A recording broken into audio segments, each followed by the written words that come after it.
All right, we're live. How's it going, everyone? I'm Crusader Jackaran. Thank you for tuning in. Things were a little bit noisy around here. They still can potentially get noisy between the neighbor and kids. So I was just like, okay, there's too much crying, screaming, circular saws. So hopefully that's all died down.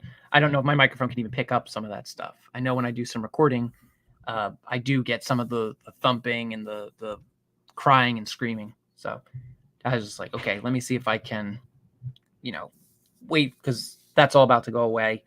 The kids are about to be out of here. So um, if you can't tell by the thumbnail that I have for today, um, this happened just the other day, uh, 3 days ago. The article came out from Bounding into Comics. And I'll talk about it, and we'll go into it just a little bit. I want to have some little bit of ramp up time here, give anyone a chance to join in. And we have Niraj in the chat. Yo, I'm late, but I'm here. Howdy, howdy. Awesome. Thank you for joining us, Niraj. Niraj, I was just reading, I told you this the other day, I was just reading the Heir to the Empire, or the Thrawn trilogy comics just last night. And I was like, this is really good. I actually still technically have it open. I've gotten to the part where Luke is reflecting on the lessons he's learned from Joruus, from their first encounter. Joruus just completely lightning the dude, and Luke is just like, I'm not sure this is what Yoda or Obi-Wan would do. Like, this doesn't seem like their method. So, but yeah, I pulled up the comics, and I was like going through them, looking for the artwork, and I just decided, let me start reading it. And I got sucked in. So I fell into that pit trap, but it was great. It's great. Those series are fantastic. And I was also just talking to another one of my friends about the Bounty Hunter trilogy of Star Wars, which it's like awesome, cool. I highly recommend reading those. And he was completely off. He was completely unexpected, because he asked me, like, he started speculating, and then I was like, okay, do you want me to give you spoilers? And he was like, go for it. So I began spoiling like the whole bit and the whole story for him. And I was telling him about how Bosk's dad is like completely shafted by Bosk, and it's like this really interesting dynamic where Boba Fett has more respect for Bosk's dad than Bosk does. And I was like, but that's great. That's great. He already knew that Bosk has his father's toothpick, his father's bones as toothpick. So he knows at some point Bosk dad dies. And the Han Solo trilogy, the Bounty Hunter trilogy, the Thrawn trilogy are IMO, the best of the legends. Yeah, I don't refer to them as legends. They're EU. It's fine. Yeah, the Han Solo trilogy is one that I haven't read. So that's one that I'm hunting down. I have that on my list. I've already tried hunting it down. I'm trying to seek means of getting it. So that is one I definitely want to read. Like that's right now on my top priority of what I want to get. But yeah, so that was great. That was absolutely great.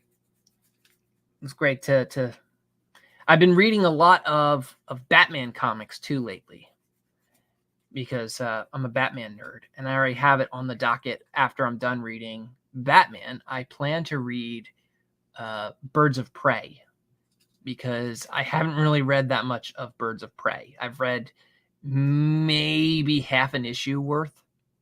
So it's like, okay, I want to read that. And it helps that my favorite comic writer, Chuck Dixon, he is one of the creators of Birds of Prey. So I'm like, awesome. I love Chuck Dixon's writing. He's a fantastic writer. And Perhaps he's very topical to what we're going to talk about today with the I gotta read it because it's just so dumb. Children of different humanoid kinds. I said, if you can't tell from the thumbnail, this is a complete clown. It's stupid, and I don't know what they're smoking to be like, oh yeah, this is so better than saying half races because inherent racism and such. It's just I can't. They're dumb. That's the best way I could say it is they're dumb.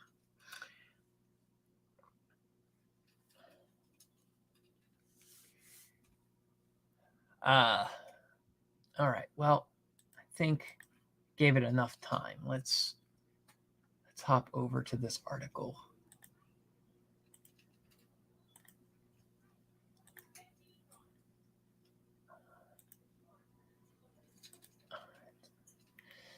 So we have Bounding in Comics, Dungeons and Dragons to replace inherently racist half-species system with new Children of Different Humanoid Kinds mechanic. This is Spencer Bakuli, April 10th, 2023. And following the uproar sparked by the publisher's recent declaration that they would be moving to eliminate the inherently racist concept of half-species from Dungeons and Dragons, Wizards of the Coast has clarified that they are not wholesale removing a player's ability to play a mixed species character, but rather, at least at current, planning to replace it with a new Children of Different Humanoid Kinds mechanic. Okay, so they've said that, all right, we're going to allow you to play half species in your own games. That's fine. You won't be allowed to do that at official sanctioned events, which to me is some malarkey. But like, okay, so they're like, oh, you can't do that. You can't play as half species. All right, but then they're going to come up with this Children of a Different Humanoid mechanic. The popular tabletop publisher first declared their intention of alter Dungeons and Dragons treatment of half species during their recent D&D Creator Summit, an event hosted physically and virtually, wherein WOTC, which is Wizard of the Coast, provided various game developers and related content creators with a sneak peek at the game's future direction. All right, yeah. Therein, lead rules designer Jeremy Crawford revealed, as directly quoted by the tabletop designer Beth Rimmels and independent content creator Daniel Kwan, that the entire concept of half species would soon be phased out of D&D due to Wizards of the Coast's belief that the category's entire existence was problematic. Frankly, we are not comfortable and haven't been for years with any of the options that start with half, Crawford explained. The half construct is inherently racist, so we simply aren't going to include it in the new player's handbook. So again, they don't like this. They have this idea that half races are inherently racist, and that's because they don't understand that people exist. They don't want individuality, because that's ultimately what this comes down to. When you're a mixed species or a mixed race, it creates uniqueness to you. It helps shape your perspective of the world. It helps, like, you begin asking and questioning. We had this in one of Benefactor's characters. He had asked in one of my games, so which part of your family is the tiefling, since you're half tiefling, which part is the tiefling and which part is the human, or which part is the elf? I forget which character his half species was. I think it was a tiefling and elf, or demon and elf. But he was just curious. His character was curious because he's a knowledge-based character. It's like, okay, so is your dad the demon, or is your dad the tiefling, or is your dad the elf? And is your mom the elf, or is your mom the demon? You know, he was asking these questions. It helped give reason for a dialogue, for a discussions, for hey, I want to get to know you. You and I are complete strangers, and all I know about you is based on what I can physically see of you. I can see your skin complexion. I can see the armor you're wearing. I can see the way you hold yourself in combat, or the way you hold your posture, how you talk to people. That's all I can see. I don't know more about you. I don't know what your life experience was like growing up. And so they're looking at this as, oh, well, if we get rid of this inherently racist thing, well, then we're not racist.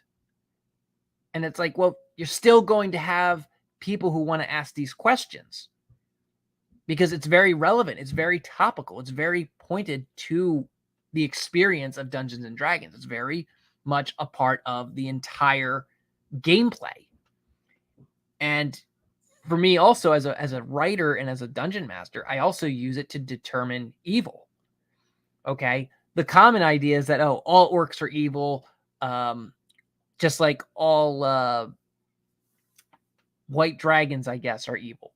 I don't know. I don't know which I don't remember the exact races of dragons, which ones are evil, which ones are good, or which ones are smart, which ones are dumb. I don't remember that detail. I don't typically follow those details. But again, as a writer, I use those elements of like, okay, goblins being evil. Goblins are tricksters. Okay, I use their race to say, okay, these are the stereotypes of that race. And then when you come across a creature of their race and they're different, it educates the players. You know the trope, you know the stereotypes of the character or to the species, but that's not the character. That's not the person. That's not the individual. The individual breaks away from that. And that makes the individual special. That makes the individual someone that you want to know. And it gives you an incentive on a subconscious level to get to know people on an individual level, not to lump them all into one category. So again, this entire move that they're doing is to say that doesn't matter. You as an individual doesn't matter. You are whoever you are, and you're special just because you're a person, and that's all that you need to know. So to me, that's sort of like, that's taking away the power. That's taking away, it's like, I'm going to use Conan the Barbarian, right? If you're like, oh, well, it doesn't matter that Conan the Barbarian was a slave. If you take that away, then it's like, oh, okay. Since it doesn't matter whether or not he was a slave, then he was just a guy who ran around killing bad people. And it's like, well, what did the bad people do? Well, you don't need to think about that. You just need to know that they were bad people. And Conan the Barbarian thwarted them. He fought them and he slayed them. And it's like, that's not an interesting story. That's not a compelling story. That doesn't make me want to read or watch this story. It just makes me say, oh, okay, it's just generic guy who runs around killing the bad people. John McClane's story is interesting from Die Hard because he's a guy who has his duty, his job. He moves away from his job on a vacation to be with his wife and kids, who he separated or divorced from his wife. I forget which. But he's separated from his wife, and he's out of his element, and all of this stuff happens to him. He's just basically I don't want to say he's a slob hero, but I would say he's probably a slob hero. And he gets thrown into this stuff with the terrorist attack on the Nakatomi Plaza or Nakatomi Towers. And it's fascinating because it's like what you see out of him is what you get. But also you get a little bit more to his character because he seems very calm. He seems just very like, hey, I'm here on vacation. I'm not here to work. But he also can't turn off that part of his training. He can't turn off his instincts.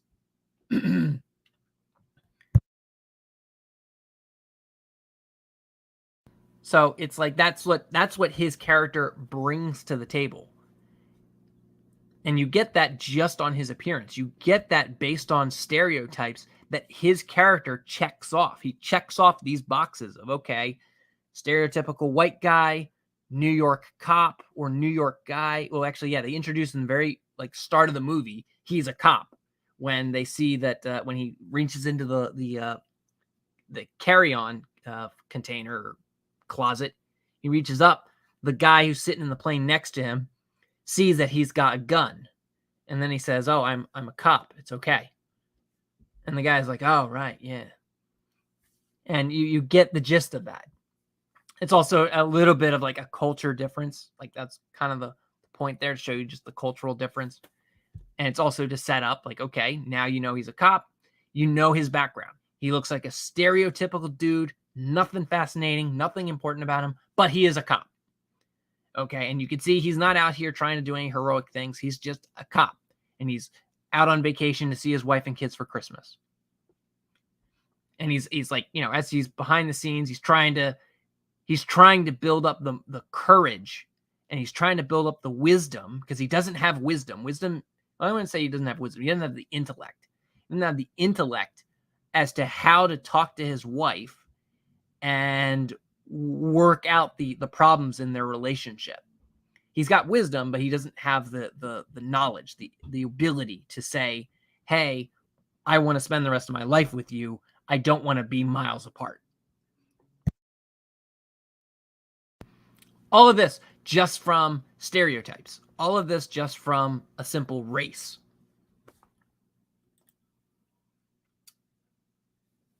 All right, so let me see. We got Niraj. I think they zeroed in on the half part and decided still stupid. Yes. Yeah, they focus on the half breed is a racist insult. Yeah. Yeah, like that's exactly it. They focused in on that, and it's like, well, yes, it can be an insult. It can be a racist insult. And that's a perfectly fine thing to use in your story. If someone wants to use that in their story, let them. And as I said before, it's like they could have gone the Star Wars route of just saying species, right? Like, okay, you're a species. But as I was saying just a few moments ago, how I'm reading the Thrawn book, the Thrawn comic. One of the things that happen in that story is two alien species come to blows with each other. It actually happens twice, but two alien species come to blow with each other where they're ready to start shooting each other. And Luke Skywalker has to draw his lightsaber and tell both of them stand down. And it becomes this translation issue. And Luke has to force this other guy to translate for him. And he has to force this other guy, the same guy, he has to force him to give him like the Imperial to New Republic conversion rate on money, just to stop these guys from cheating each other out of their deal. And it causes all this like complexities of what it's like to negotiate. And Luke is very concisely coming up with, okay, these are two different cultures. One's a Rhodian, the other is, I forget what the other guy's race was. But like the other guy's race, he spoke English or Common or Galactic Basic. And his race were like these honorable type of people. And Luke pointed out to his people after he was like, oh, he's going to cheat me out of the money, even with what he's got. If he gives me everything he's got, he's still cheating me out of my money. And Luke had to say, well, right. However, he's going to pay you back whatever he can. You're still going to have to pay because you destroyed one of the bar's droids. So you're going to be out that money anyway. But also, this Rhodian isn't going to be able to use your species' special services because of your honor code. Your honor code is if you cheat one of you, all of you will blacklist them.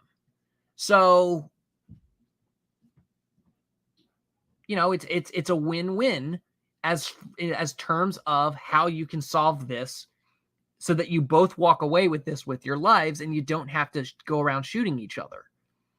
And the honorable guy says, you know what, you're right. Sure, I'll take what money he has. And I'll laugh that he's the dishonorable guy who's never allowed to use our species' special services, our bounty hunting services. And the Rhodian walks away with, well, I need to have some money. And Luke is like, no, you agreed to do this, so you're going to pay him for what you agreed to. And then you get to walk away with your life, and you should be happy with that.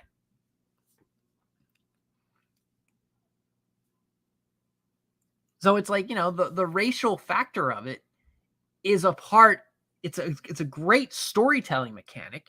It's a great thing that we have experienced in real life that a lot of writers and artists draw from when it comes to telling their stories. And as people, we learn from that. It's like, you can, when you see that story, that scenario, the Rhodian, the Honorable Species, and Luke, okay, you're supposed to come into this story, this circumstance, as Luke. You're supposed to say, I'm Luke Skywalker, and I have these two guys who are trying to kill each other over a debt or an agreement or a contract. How do I calm them down? How do I stop these two people from killing each other?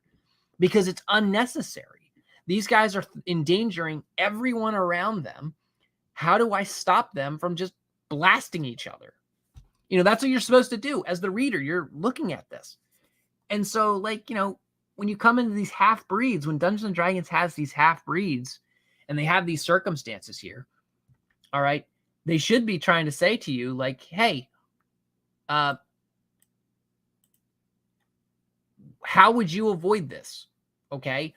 How would you, reader or player at my table, how would you avoid this circumstance? Or what would you do under this circumstance? And then you as the player get to come at it with, well, my guy, John, he's a bit of a brawler himself. So he's looking at this as, okay, you two are fighting over dumb stuff. And so I'm going to come up here, I'm going to rough both of you up and then kick you both out. I'm not going to kill you, but I'm just going to rough you up because my guy loves to wrestle. He loves to brawl and get deep into the mud. That's an interesting character. Another way you could do it is your character could be a complete pacifist. Oh, I don't use weapons. Hey, guys, can you guys not fight? Because how this is going to go down is one of you is dead. Okay, you don't know who's going to be the one who's dead. There's nothing beneficial here out of you two killing each other. So why don't we just talk and we come up with some way that doesn't result in someone dead? Now, Luke Skywalker, he took a little bit of the middle of the road. He had to draw his lightsaber. He had to arm it. And he had to basically say, look, put down your weapons or someone's going to be missing a hand or someone's going to be missing a head. Because trust me, I am a lot faster than you are. As a Jedi, I'm faster than you are.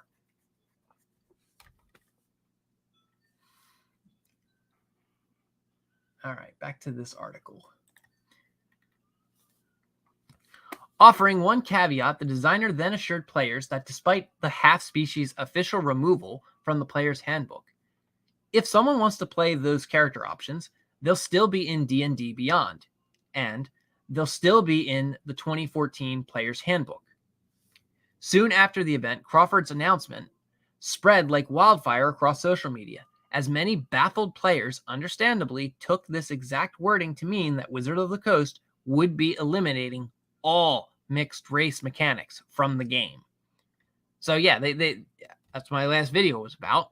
It was talking about this, and I was saying how it's like stupid, but it's like, all right, we just did a dumb thing by announcing we're getting rid of it completely, and we didn't have anything to replace it. So now we're going to quickly hit the panic button and announce, oh yeah, we did have a plan to replace it. In light of this outrage, Wizards of the Coast took to the official D&D Beyond Twitter account on April 6th to clarify that options for creating characters descended from more than one species are not being removed from Dungeons & Dragons, but rather being replaced with a new set of proposed adjustments to character origins. See, if they would have gone with that, if they would have gone with just like character origins, and then they let you like, okay, your character has blue blood, or your character has a green scaly skin. Like if they gave you like those options, they said, hey, how are you going to create your character's origins? What's it like? Are they bloodline based? Are they relic based? Are they symbol based or tribal based? Like there's all kinds of things you could do with that. You could have a system or a story where sort of like a passing of the torch, and I'm sure plenty of people could think of different examples of it, but you could have different stories where it's like a caste-based system, where it's like every 10 or 20 years, every generation, the dragon the dragon spirit picks a person, and that person then becomes the representative of the tribe, or they become destined to become the representative of the tribe, or they're the only one eligible to become representative of the tribe.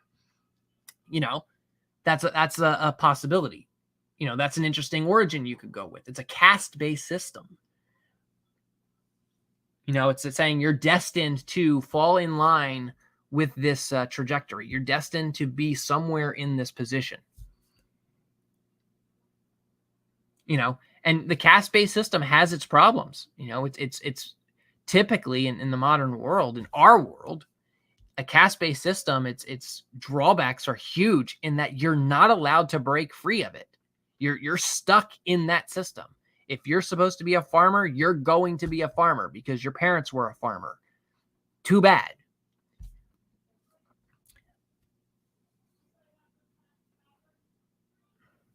But that's something that could be interesting if they put it in the category or umbrella of character origins.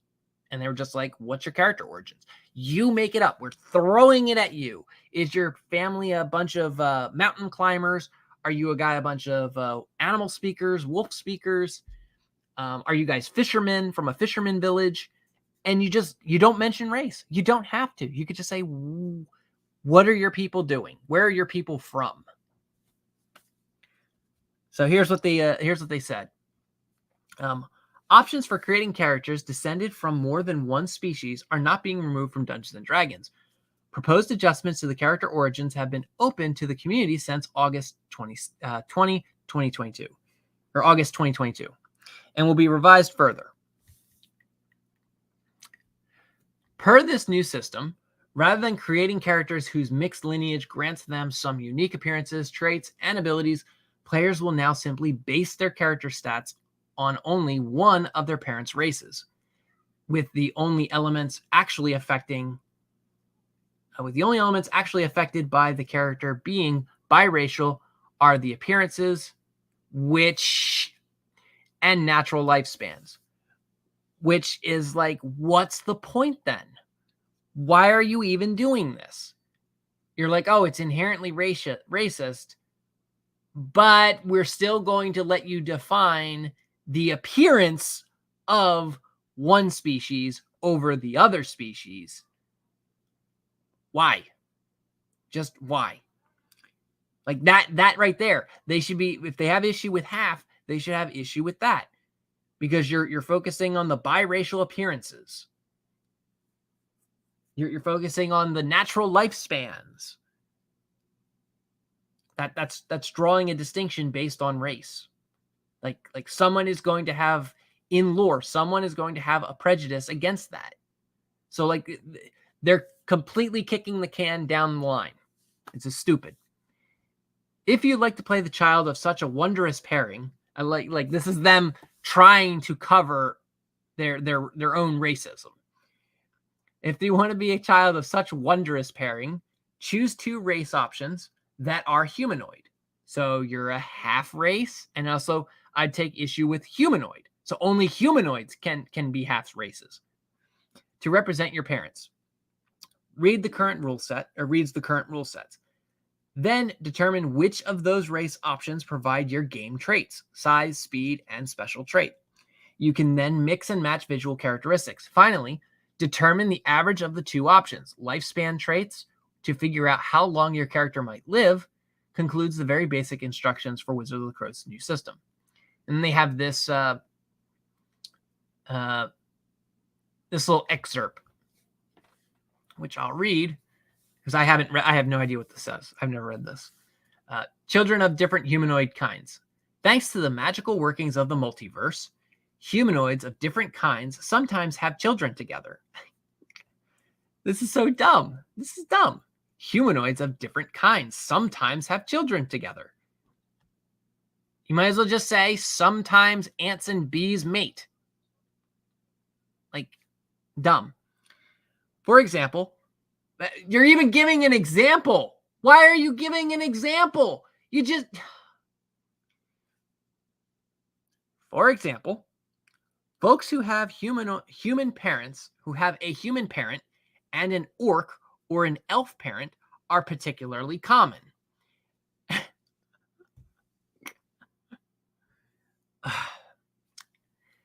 What would you call this person?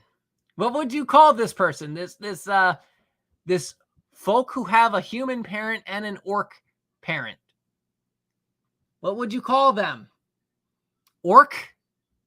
Human? What would you call them?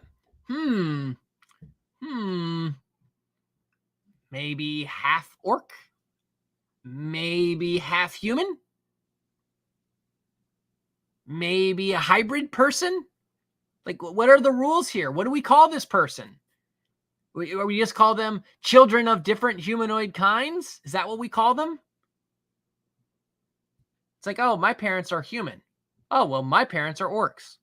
Oh, well, I have a parent and I have a parent who's an orc and I have a parent who's a human. So I am a human or children of a different humanoid kinds. What are they doing? What are they doing? Imagine going to school. You're one of these kids. You go to school and it's like, oh, well, what are you? Well, I'm children of different humanoid kinds. Like, what? No, you can say I'm half human, half orc. Or I'm none of your damn business. Like, either way, it works. It's fine. If you'd like to play the child of such wondrous pairing, choose 2 race options that are human. I'm sorry. I think I already read this. No, I read this up above, but choose 2 race options that are humanoids to represent your parents. Then determine which of those race options provide your game traits, size, speed, and special traits. You can then mix and match visual characteristics. Color. What do you mean color? Like skin color? You mean skin color? You mean hair color? Your ear shape and the like of the 2 options. For example, if your character is a halfling, what's a halfling? And a gnome parent, you might choose halfling for your game traits and then decide that your character has the pointed ears that are characteristic of a gnome. Finally, determine the average of the 2 options, lifespan traits, to figure out how long your character might live. For example, a child of a halfling and a gnome has the average lifespan of 288 years. This is just dumb. This is dumb. It's like halfling and gnome. Why wouldn't you just say half gnome, half halfling?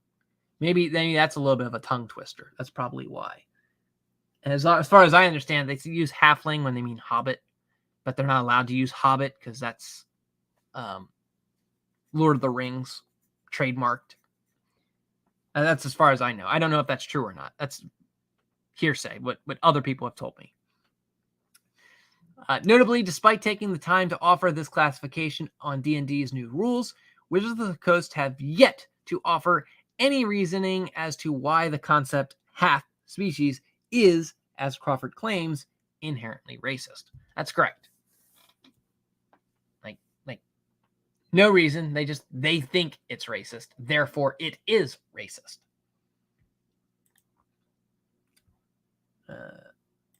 We have Nathan in the chat. How's it going? It's going all right, Nathan. How are you? And then we have Raj. Hey, it's all right. How are you? Pretty good. Oh, you guys are going back and forth. That's awesome.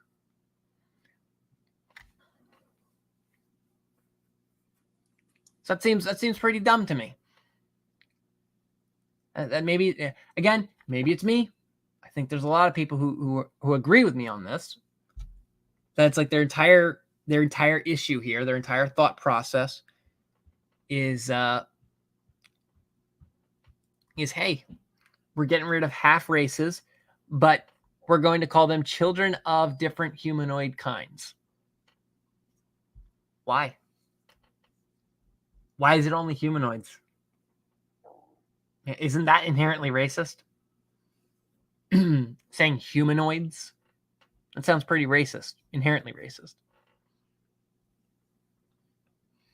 I'm not sure if I've talked about it before on stream, but and I'm not sure if I've ever talked about it with anyone really, about the game Mass Effect, because Mass Effect is fantastic, along with Star Wars, in terms of just alien races and species, with just different characteristics, different personalities.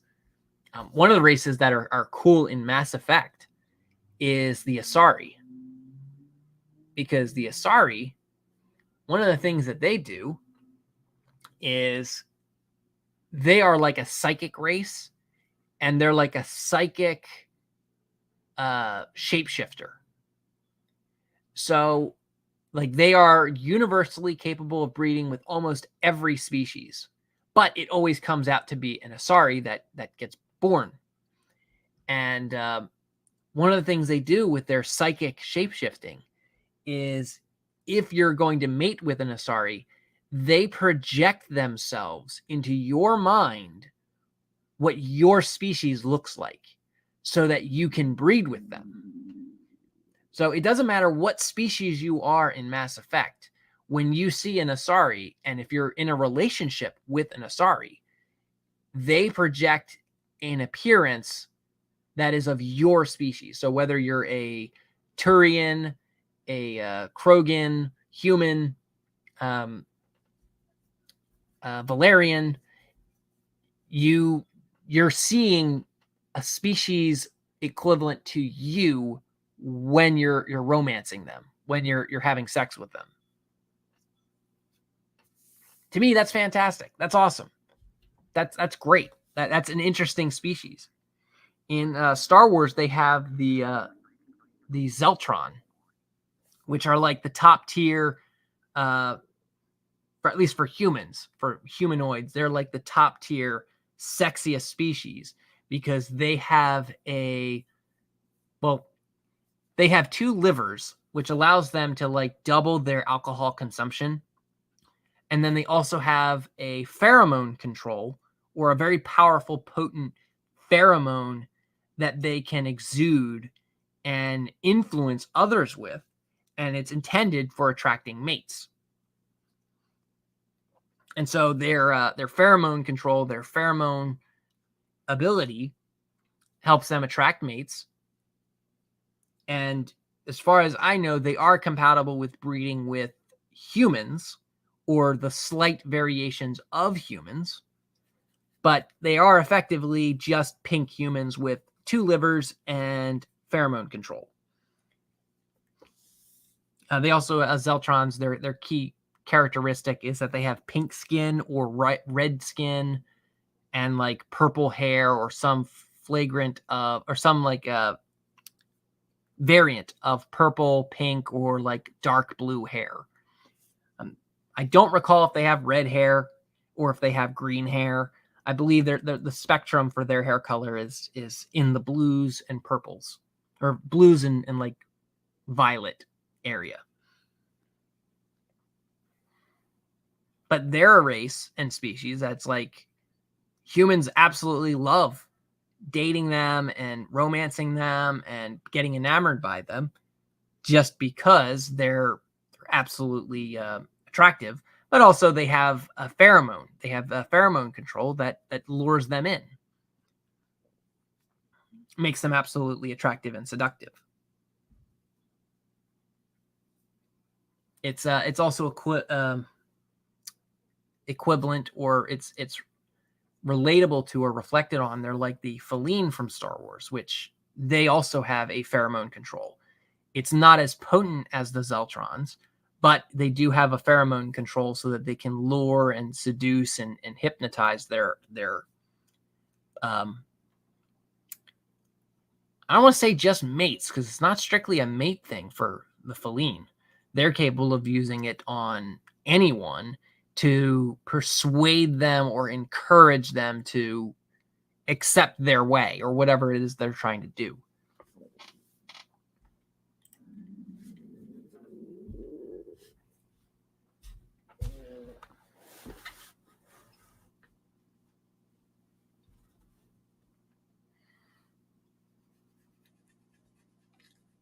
So yeah, that's my thoughts on it. I look at it as just as a writer, they're looking to remove individuality, and I think they made a big goof. And so they're like, all right, we got to make a correction here. We got to course correct. We got to throw something out there and emphasize that we're not just getting rid of races or half races. We're going to throw in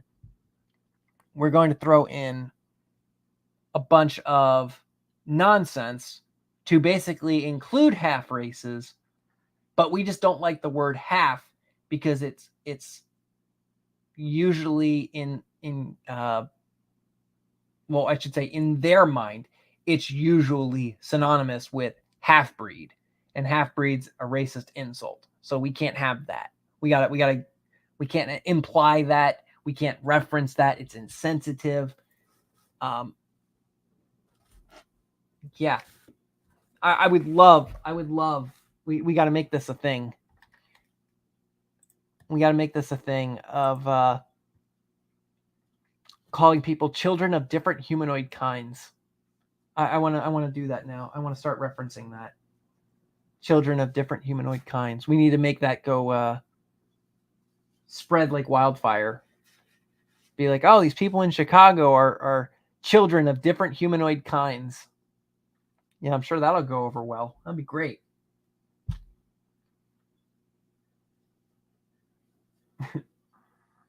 I think it'd be funny.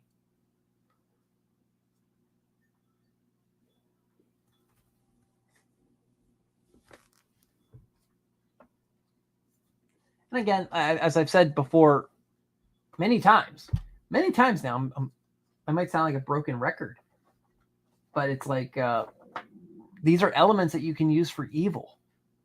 Like you can make your villains evil with this stuff, and it's great. It's awesome.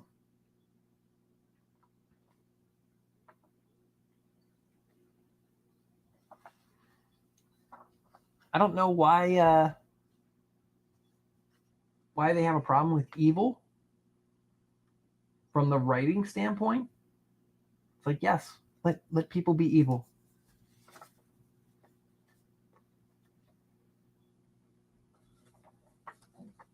Let people be evil. Let us do our thing where we're able to give the players the choices of being complete assholes or being nice. Give them the choice. Let them choose.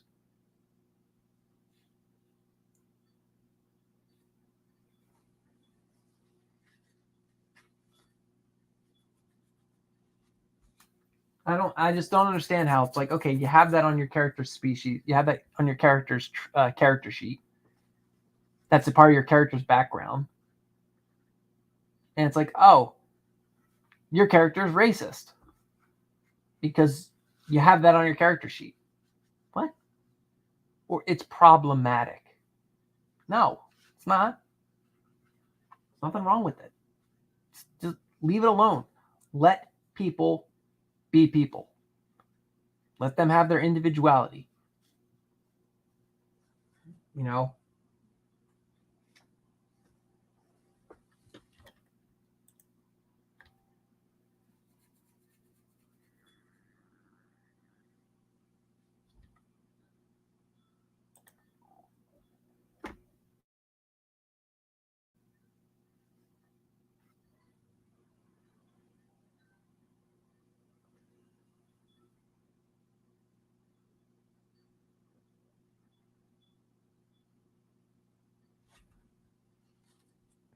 So, as I was saying before, I've been reading some Batman comics, Robin comics. They're great. I enjoy them very much. And it's fascinating to see some of the things that, again, my favorite writer is Chuck Dixon. Fantastic comic writer. He has his Ask Chuck Dixon YouTube channel. If you not subscribed to that, subscribe to that. It's great. Because you see that the gears that turn in that man's head when he comes up with stories and things that fascinate him. Because it's like when he's fascinated about a subject, he really, really gets into that subject. And, you know, I'm not a Western guy. I was just talking to some friends about that. I'm not a Western guy. Chuck Dixon is. And it's like, for me not being a Western guy, I could see all kinds of just interesting scenarios you can come up with Western. Because it's like a frontier environment. It's a frontier environment where you have humanity butting heads or brushing against nature and survival. And so, like, people's actions and their choices of what they're going to do can be absolutely brutal and deadly. And it's probably a part of my appeal to Dungeons and Dragons. It's also my appeal to Star Wars. Is, you know, space is again that frontier. It's very dangerous, very brutal, and unforgiving. So it's like, how do you handle someone who, you know, in today's world, in today's society, your car breaks down. You're in a city. Your car breaks down. You can call someone. You can call a tow truck. You can call a friend. You can call someone. You can call the cops and ask them for help. You could do all kinds of things. There's plenty of people able to help you. But when you drop out of hyperspace in the middle of nowhere and you need help, what do you do then? Now, throw in a wrench to that scenario. Throw into that wrench. You drop out of hyperspace because one of your friends forgot to refuel your vessel. They forgot. They're like, oops, I forgot, my bad. What do you do to that person? Like, how do you handle that? It's like, you just killed us all. Now, he might not have actually killed you all, but his stupidity put this entire journey, this trip to the supermarket, he just put the entire thing in danger.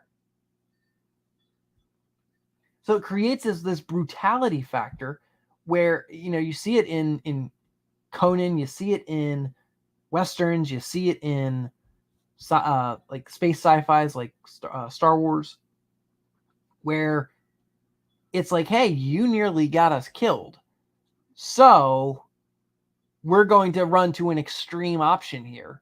You know, we're gonna mount your head. And it's like, it's very brutal, but it also it creates a awesome contrast when you see the heroes or the player characters don't behave in that way. They might. It gives someone the option, if they want to play that type of brutal type of character, they can.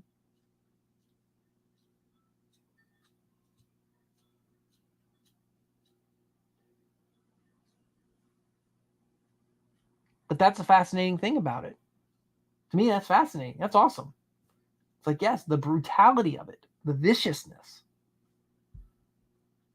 You let the characters and you let the people, you let them have their opportunity to play the character they want to play, and you put them in that environment where things are rough, destructive.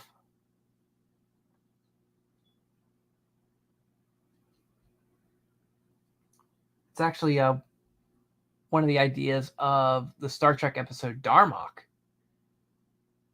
where Captain Picard and Captain Daneth are on, I forget the name of the planet, but they're beamed down on the planet, and they're in a survival scenario where they can't communicate with each other. They have no way of communicating with each other. The several times the Federation and the Temerians have tried to communicate, their diplomacy had failed. They just couldn't make sense of what they're saying. So Captain Daneth, being a man ahead of his time, recognizes the only way these species, these two highly intelligent and sophisticated species, are going to be able to figure out how to talk is if they're put into a primitive, primal scenario where they have to literally work together to survive. And so he beams him and Captain Picard down to the planet, and he has his ship spread this ionized gas that makes it impossible to beam up from the planet. And then these two find out there's a monster there that's hunting them, and they have to work together to defeat the monster. And they can't strategize against the monster because they can't communicate. So it forces this need to, we have to communicate somehow. We have to figure out a way that we understand how to talk so that we can beat the monster and we both live to see another day. Again, a difference between alien races, a difference between species.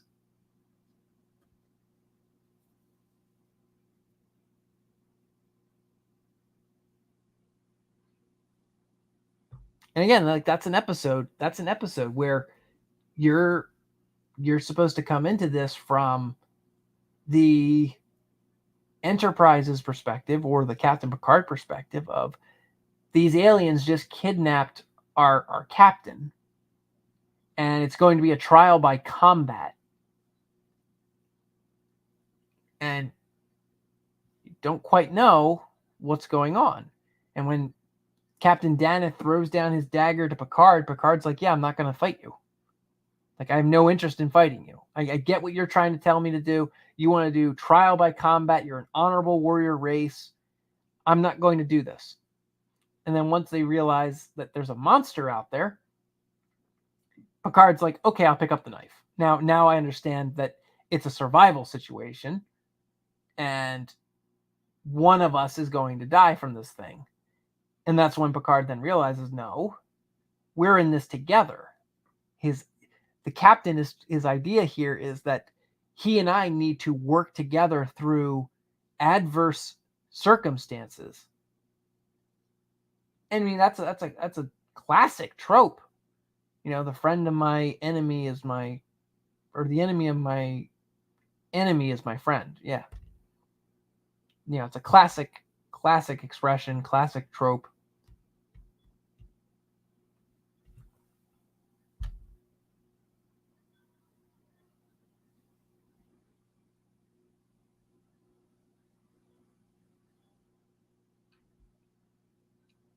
I know a lot of people, I'm thinking about Star Trek, and it's like a lot of people like to hold The Next Generation as a great Star Trek series. And it's like, that's an example where you could draw some racial stereotypes, but Captain Picard, he throws them out.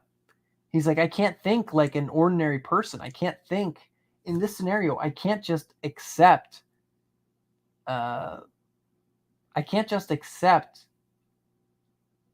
everything at face value. I have to dig in deep and actually analyze and think about what it is that this guy is trying to do. Because it's not as simple as he's throwing down his dagger and I have to fight him. It looks that simple, but it's not that simple.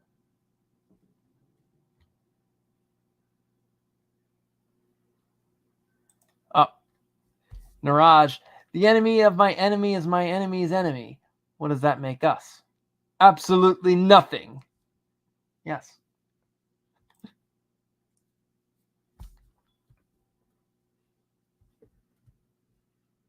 Which is exactly what you're about to become.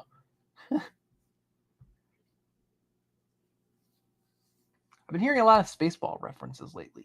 I've been like 5 different conversations where people have brought up Spaceballs. Curious to me. It's like, oh, is it making a comeback? Is it suddenly becoming popular again? Should never have faded from popularity.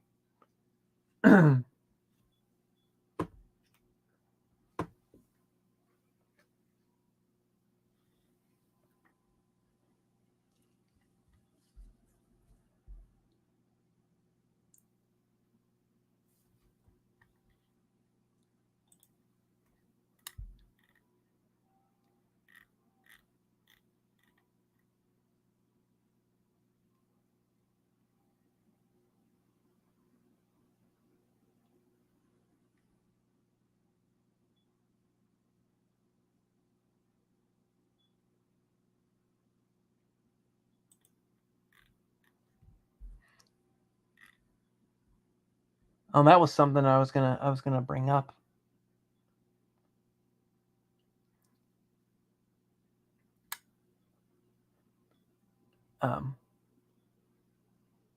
Listening to reading these things on Twitter.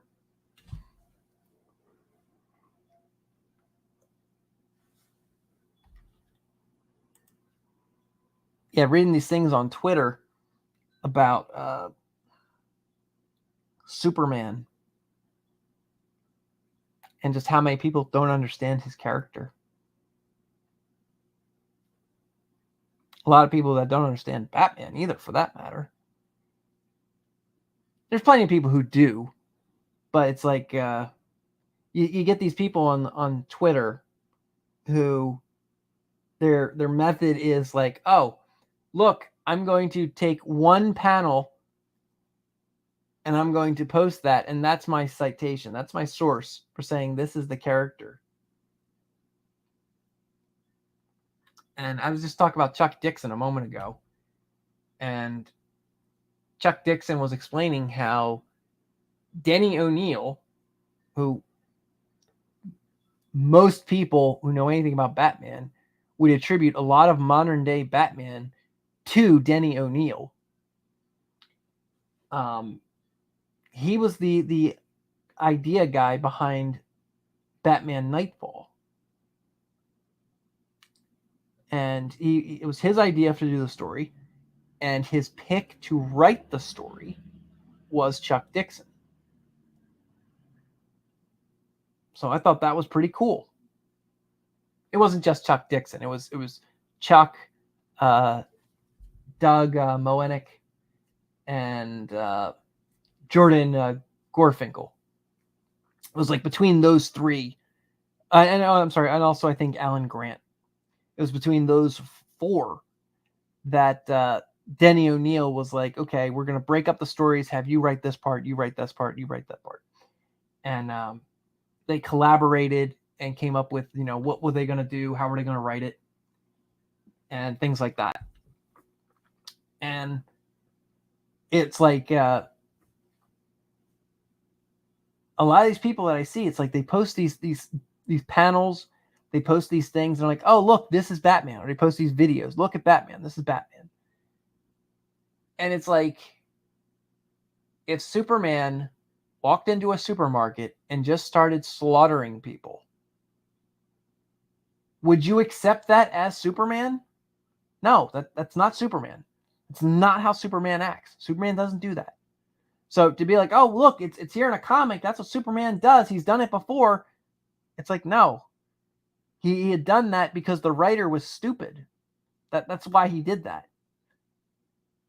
You don't accept that as good character writing. You don't accept that as the character that everyone knows and loves. That's not his character. Part of what Disney has a problem with their Luke Skywalker is that he doesn't act like Luke Skywalker. There is nothing Luke Skywalker about him. Even when they tried to redeem him in Rise of Skywalker, they're like, "Oh, look, he's coming back. He's going to be an awesome badass and give words of encouragement to Rey." It's like, no, you've already killed the character. You've already tore down what Luke was and who he is. So everything you have to say about Luke is irrelevant. It's invalid. We don't care. And that's the way of fandoms. That's the way of writing. It's like when you take a character and you make them completely broken and you break who they were, that's not the character everyone knows and loves. So they ignore it. It's like, okay, that doesn't count. And you say, well, what do you mean? It's published, it has our logo on it, no, it doesn't count. No one cares.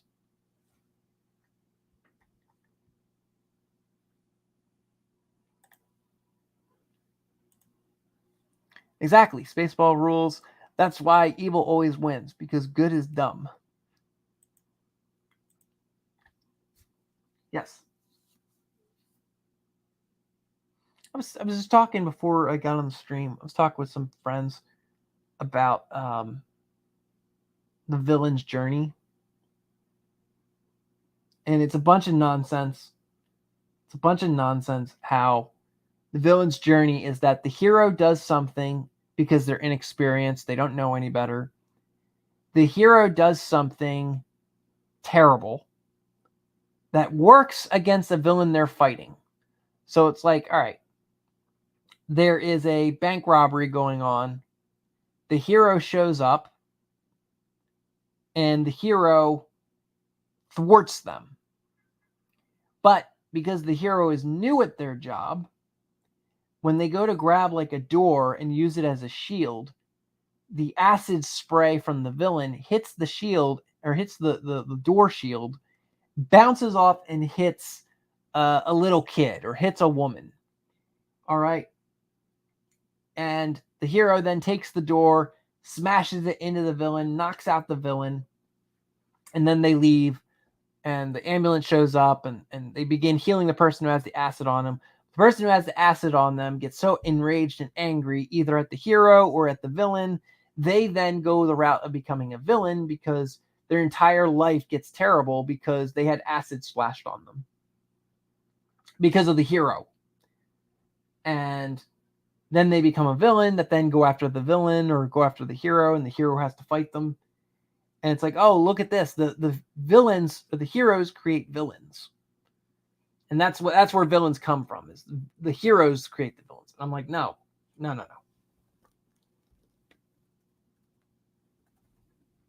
That's some new wave.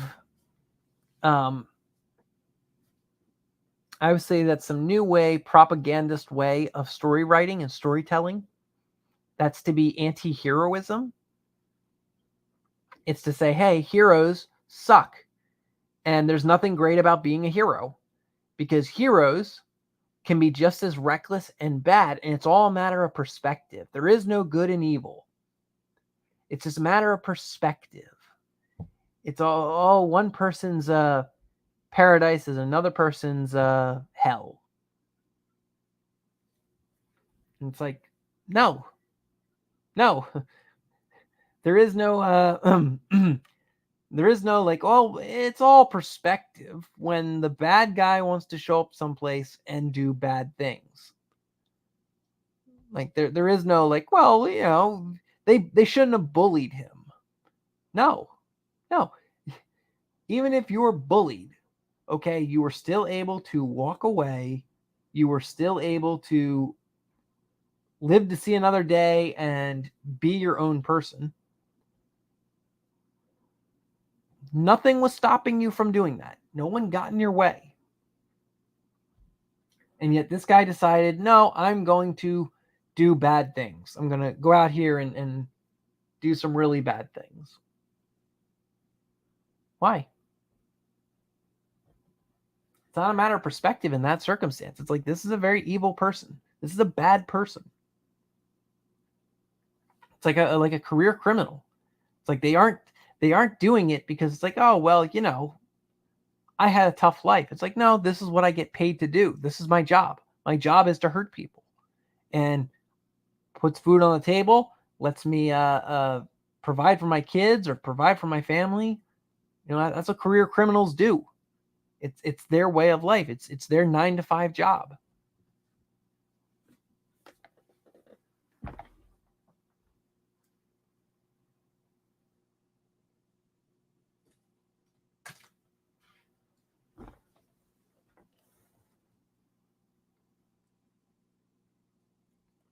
So when I see stuff like that, it's like I like to harken back to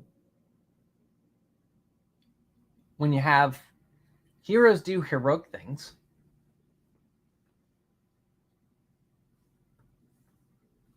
They encounter evil. They look at evil. And they're like, hey, I'm not going to tolerate evil. That's unacceptable. Bad people doing bad things. Not going to take it. Not going to tolerate it. No bueno.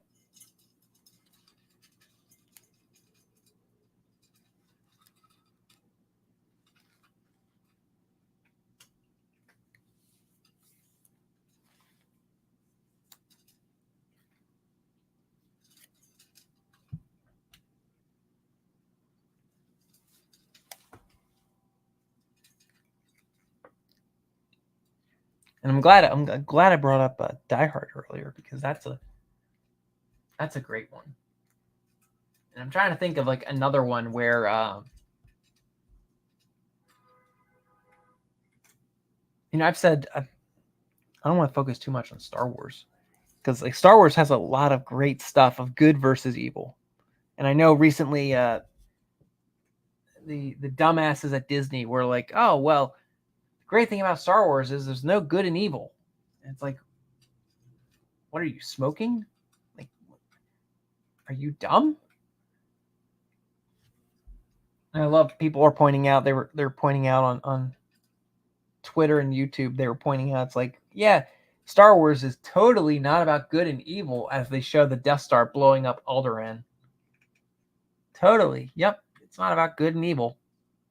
The Alderaanians were oppressing the gigantic workforce of the Death Star.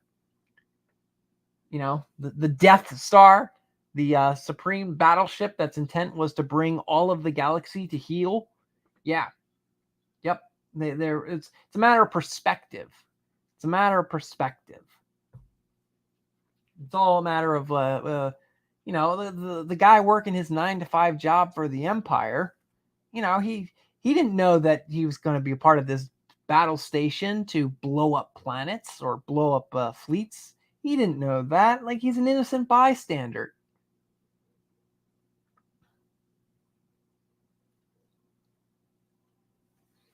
Oh, Raj. Yeah, they are dumb. That's exactly what Star Wars was about. A simple vision of good versus evil. Right, exactly.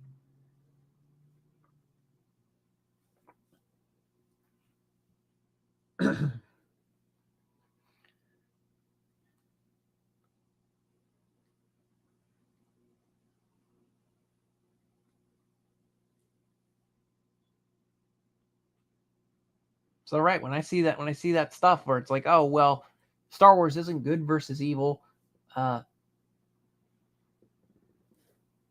it's this common theme of pop culture and writers, modern writers, Hollywood writers. We could see it in Dungeons and Dragons.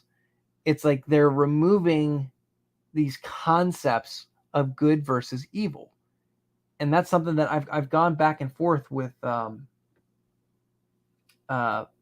benefactor about.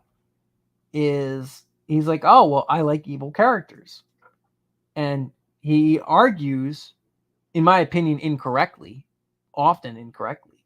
He argues that it's like, well, there is no difference between good and evil, other than I'm just evil. Like, that's just my character's it's just some words on my character's sheet. And he likes the example. He's used the example in the past on the stream. He's used the example that Vegeta is one that's like evil, but you can harness him to do good. You can harness him to work for good. You can guide him to the light. You can redeem him.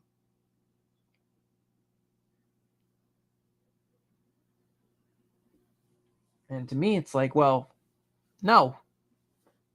There's a contrast. I mean, it's not against anyone having an evil character, doing evil things with their characters, sure. But it's like there's a difference in the lens that they view the world. There's a key difference in that lens when you have a good character versus an evil character. The good character assumes or takes on the aspect of, I'm not out to hurt anyone if I don't have to. The evil character takes on the intent of, or the lens of, hey, I'm going to hurt this person so that they don't have to hurt me later on. Okay, it's a matter of pleasure. A good person takes pleasure in doing something nice. Here, let me hold this door open for you. The evil person takes pleasure in, here, I'm going to slam the door in your face because I enjoy that. That's great. Yeah, good and evil are often circumstantial, depending on perspective. but some things are objectively good or evil as well. Correct. Yes, I'd agree 100%.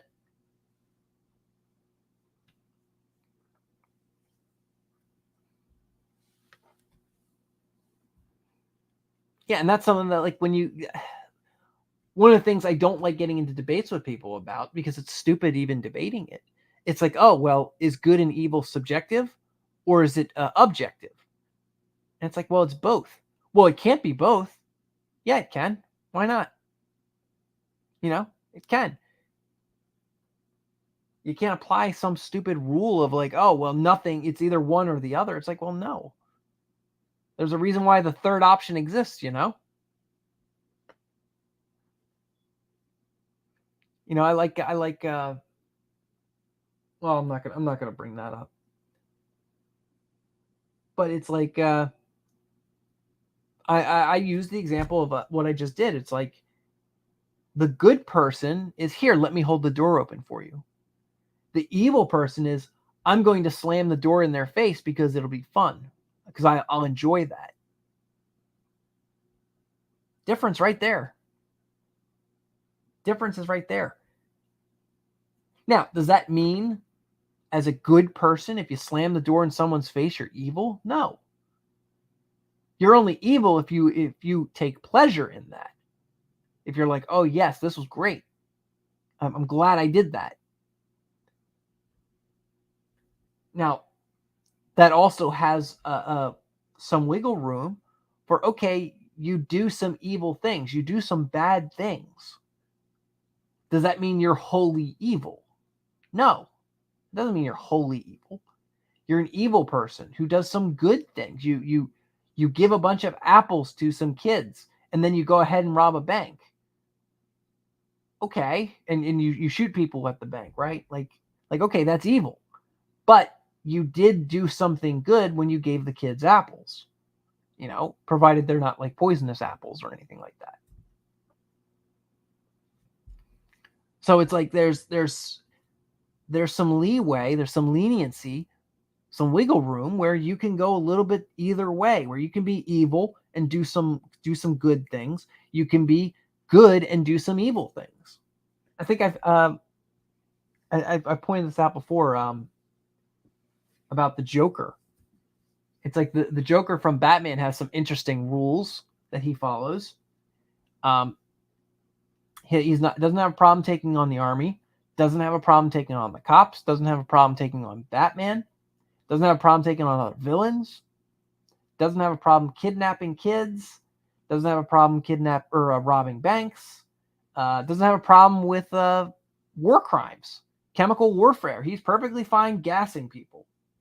However, the Joker draws the line at 1, stealing from the IRS or messing with the IRS. Okay, he doesn't want to be on their hit list. And 2, he doesn't team up with Nazis. Very interesting.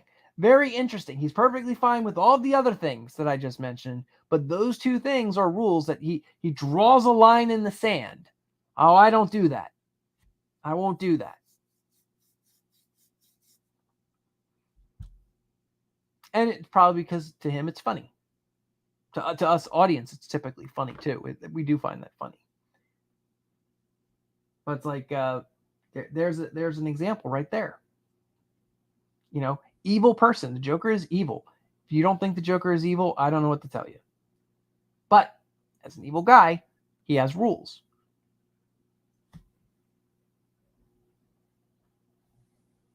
And he has some semblance of morality. Some semblance. I wouldn't say it's a coherent semblance of, or a coherent rule or thought on morality, but it's a semblance of morality.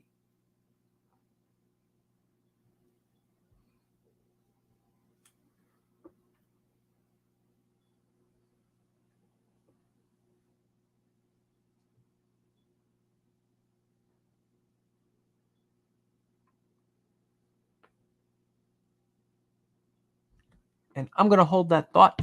I'm going to run AFK real quick. I'm going to get a drink. So I'll be right back.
All right, I'm back. So, yeah, it's something that it baffles me. And when I was reading people talking about when I was reading people talk about Batman and Superman, it absolutely baffled me.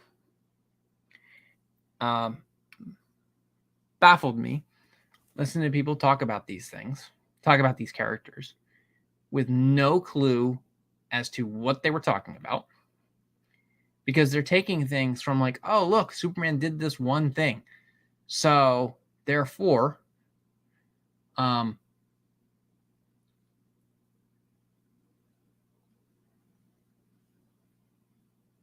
yeah, so it's like they go after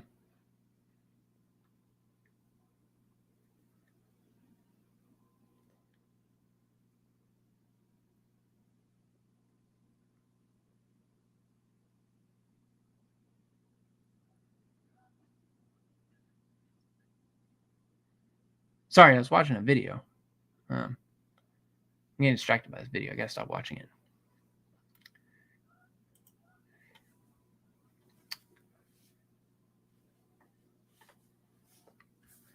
So yeah, when I'm watching these guys talk about Batman or Superman, and they're like, "Oh, look at this, look at this." It's like, no, that's not Batman. That's not Superman. Okay, these guys aren't evil.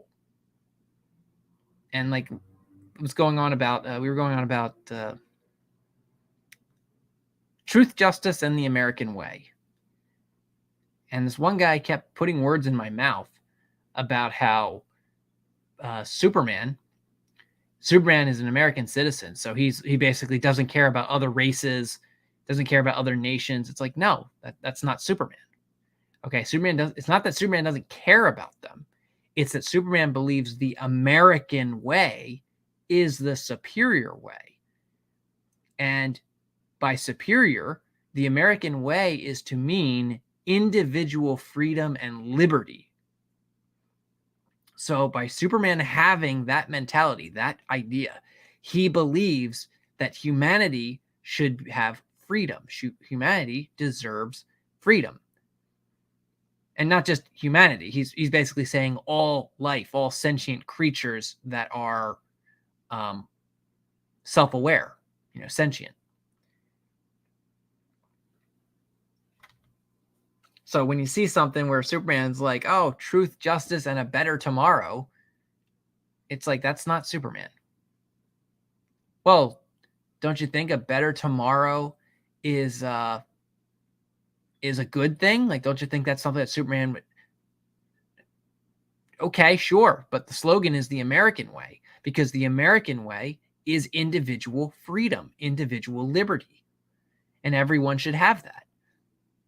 Again, it goes back to what I was saying with the frontiers analogy. It's like, okay, you're out in the frontier where you have absolute freedom, and it's you against the world. It's you against nature. And you work with humanity. You work with your partners, whoever's with you in the frontier in that moment. You work with them to survive, because if you don't, you all die. And it's like, who wants that?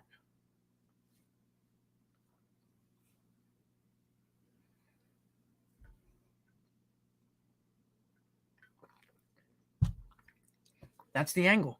That's the point. And it's like Batman. People are like, oh, Batman kills people. Now, I'm kind of the opinion Batman probably wouldn't kill. But I'm also of the opinion there are circumstances where Batman, he can't help it. It's like, what else is he going to do? Is his choice, oh, I'm going to die myself? Raj says, absolute freedom in the most cruel of environments. Nature is worse than any human being could hope to be. I'm not quite sure about that. I'm not quite. I mean, you might be right, but I'm not quite sure. I think nature can be quite merciful. Because, I mean, it gives us a planet to live on. right? Like we have a planet we can live on. If nature weren't merciful, we wouldn't have an atmosphere, and we'd all be like perpetually screaming in agony from the radiation, you know? I'm thinking like, what's the worst humanity has done? The worst, like the absolute worst. And I was going to say probably chemical warfare, but I'm a World War I and II nut. You know, I'm a nerd for both of those. So I look at chemical warfare. I was like, okay, that's the pinnacle. I know we've done worse in terms of just torture, and you know, you could argue torture is worse than chemical warfare, especially like prolonged. Or you could argue genocide. But again, I'm going to go to, in my opinion, chemical warfare. So I think like, okay, so that's the human worst, chemical warfare. What's nature's equivalent to chemical warfare? It's like, well, nature could just get rid of its atmosphere and just bombard us with like solar radiation and have us all live a very short and agonizing death. Just over and over again, just one generation after the other, just agonizing death, agonizing death.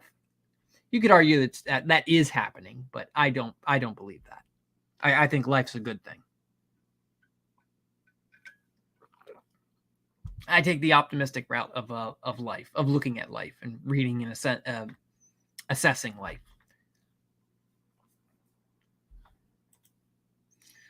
Niraj, think about nature from a historical perspective. Attrition due to weather, animals, illness. Nature on the frontier without your tent or your yeti is extremely harsh and cruel. Yeah, I'll agree with that.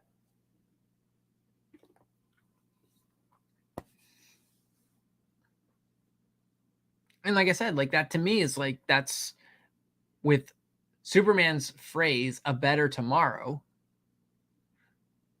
It's like, sure, you know, you hope people get better, but define better. Like, what's better?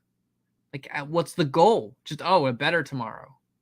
There is no goal there. The American way is like, hey, here's the goal. Achieve this. Achieve freedom and liberty for yourself, for your fellow man. It's like, yeah, hell yeah. Better tomorrow. Just, it's like, what is that? What does that even mean?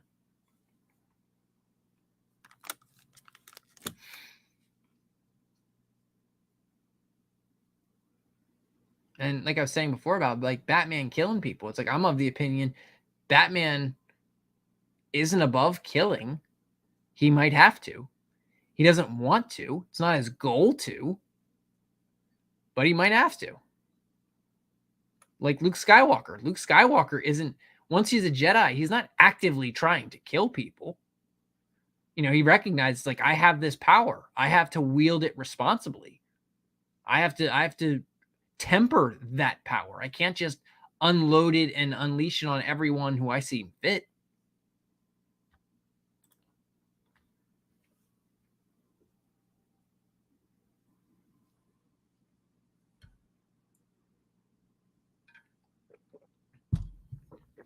And again, that kind of brings us back to the lens of good and evil. You know, the evil looks at it as, I enjoy inflicting this pain. I enjoy exercising my power over someone else.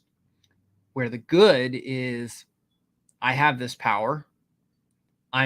Because I have this power, I have to wield it responsibly. I have to wield it conscious that others could be afraid of me if I do something wrong, or that I could alienate people. I could demonize them. I could isolate myself from them. There's consequences for my actions. Niraj says, I agree. The American way was a better ideal.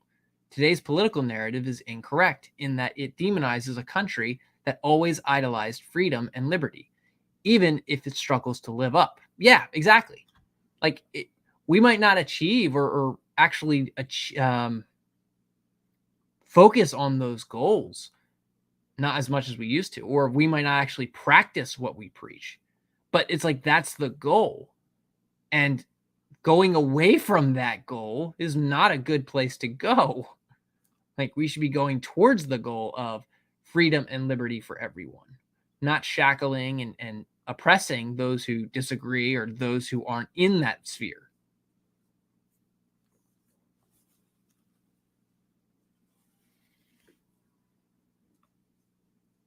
Like I said, I know it's not entirely a popular opinion.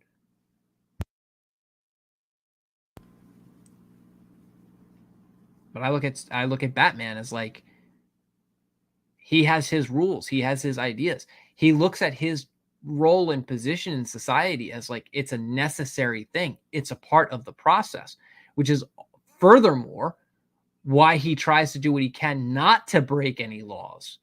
I know a lot of people look at him like, oh, well, he breaks laws all the time. Well, he tries not to break laws if he can help it. You know, when he breaks into a warehouse or something, all right, he wasn't technically given permission not to be there. You know, no one said, hey, you can't be here. Now, typically, if someone does say that to him, he may or may not leave. You know, we've seen that many times in the animated series where people have threatened Batman, hey, get out of here. I don't want you here. You're not welcome here.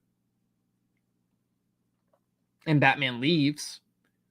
And then when he returns, as you would expect, when he returns, he has evidence of a crime.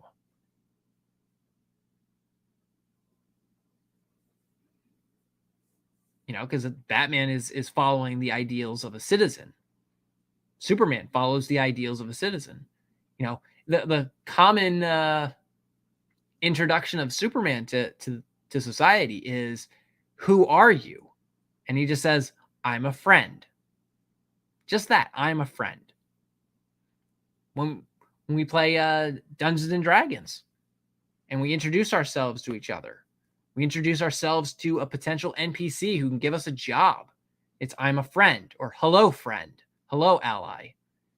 You give a greeting of compassion, a greeting of welcoming. You don't come at them with hostility. Now, some people do. It might be in their character. It might be in the player. The player just wants to be an asshole. You know, okay, sure. But that's not the common way that people play Dungeons and Dragons. It's not the common way we play tabletops or approach role-playing games. It's like, you're not going to get anywhere if all you do is treat everyone like an asshole.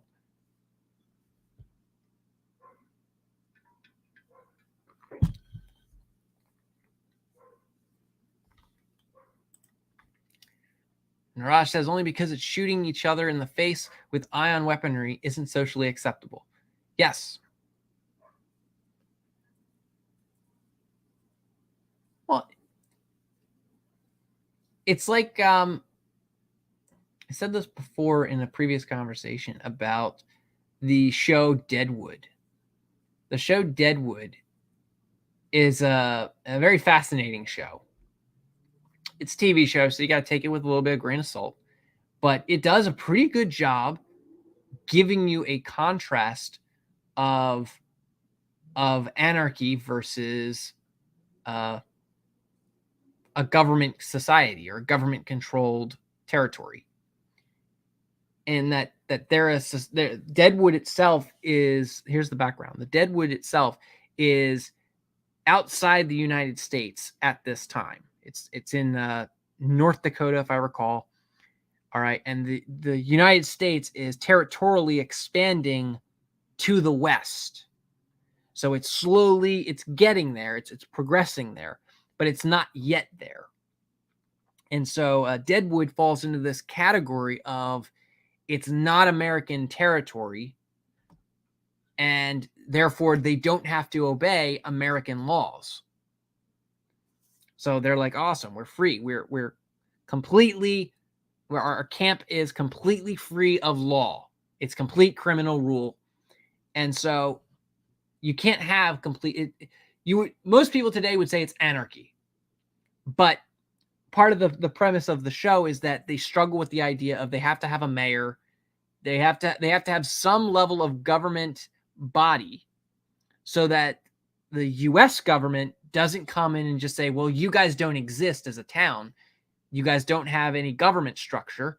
So we're just going to take your land anyway, and we don't care.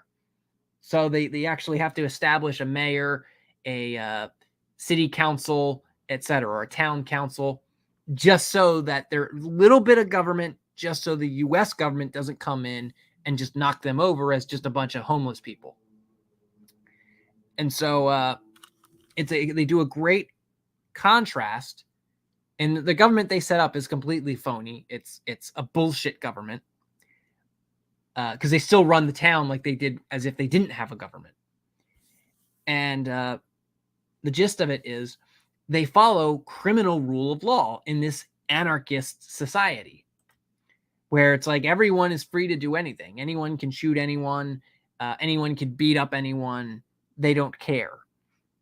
Where they care is when it gets into their private business, when it comes into their property. But if it happens in the street, people just watch, observe, they get amused by it, and they might look for opportunity. But if it happens in their building, now it's their problem, and they can deal with it however they see fit. So, and you would think that in the Wild West, you would think, oh, okay, they're just going to shoot the people. No. Because that's not good for business. If you're running around actively killing people in your business, no one's going to want to go to your place because, oh, okay, this guy just shoots people that he doesn't like. Like this guy is just a complete loose cannon. That's not good for business. If it's not good for business, you don't make a profit. If you don't make a profit, why are you even here?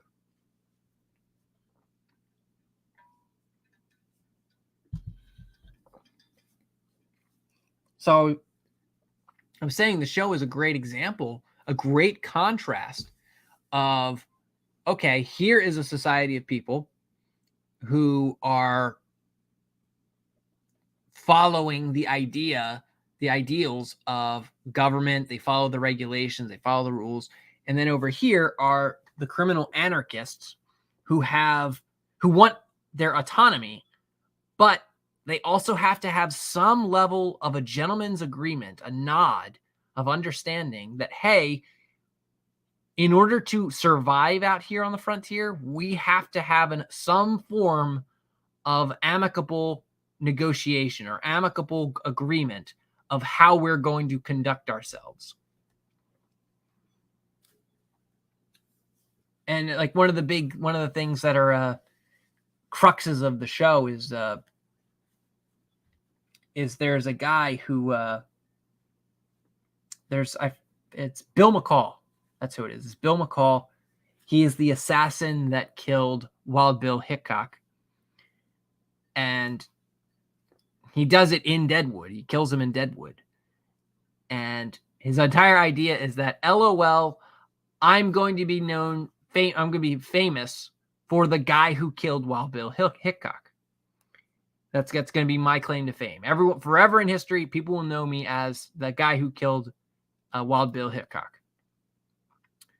And it's like, all right, you did that.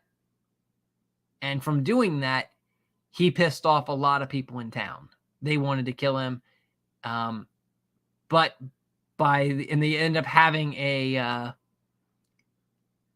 eventually they ended up having a court hearing for him. They assembled a court hearing because they had this phony town set up. So they're like, all right, we can actually hold a court. But this guy, Bill McCall, he tried fleeing into America because the rules of this nomadic camp where they don't have a real government, they don't have to follow American law. They are following American law in general principle, but they aren't actually recognized as American law. So if someone dies in those camps from murder, the American government doesn't have to care. The American territories don't have to care. It's like, well, that's not our problem. You're just a bunch of savages living out on the frontier. Now, if you do it in our jurisdiction, we'll protect you. And this is a part of the political game that they were playing. Is, well, hey, if you embrace us, if you join one of our territories or one of our states, then we'll give you the full protection of the Union. And that was a part of the selling point that they were trying to strong arm. Well, their main objective was basically gaining land. Land for the express purpose of harvesting gold.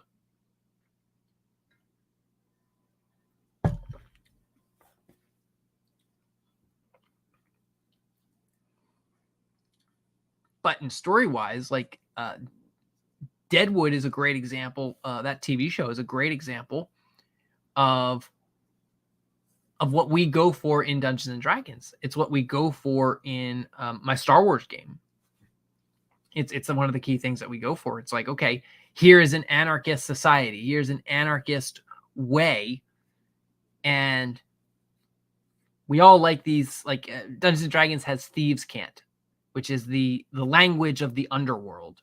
It's only criminals speak this language. I believe it even has it in the rules. You can't learn it. You have to, in order to get Thieves' Cant, you have to be a level 1 rogue, or you have to start out as a rogue. Or you have to be rogue at some point. I believe like it's some weird criteria. I don't remember off the top of my head, but it's a criteria for Thieves' Cant is that you can't just be taught it. You have to be spec'd into rogue to get it.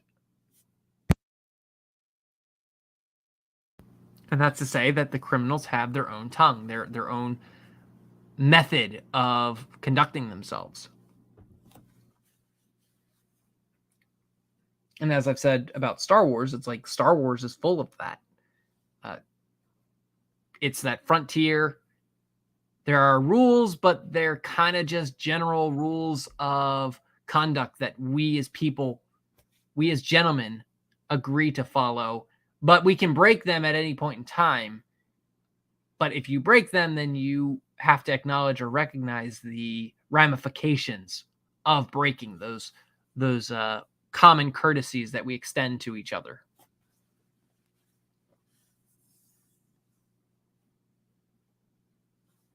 One of the savage things people could do in a space setting is blow you out of the airlock, which you can hear that several times across different sci-fis. That's a common threat or a common thing that people will talk about is, oh, well, blow them out the airlock. Or, hey, watch your tongue, or we're going to give you a lift out the airlock. I'm thinking about another good examples of such is the anime Cowboy Bebop. Cowboy Bebop has that very Western, space Western, but frontier anarchist society.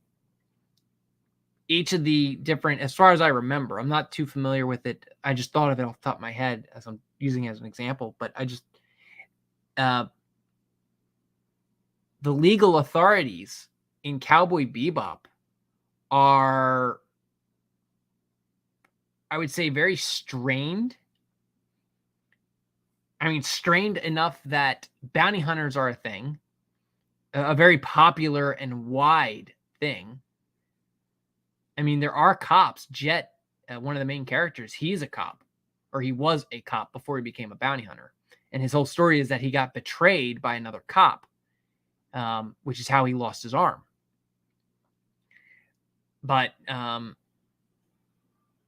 it's like the police / military presence in it is, it's there, but it's relatively weak. So it creates this very nomadic, wild space type of atmosphere. And basically, buildings and people are left to hire their own security or create their own security force to repel any threat of a cowboy or a space cowboy or bounty hunter or outlaw or pirates from coming in and ransacking everything.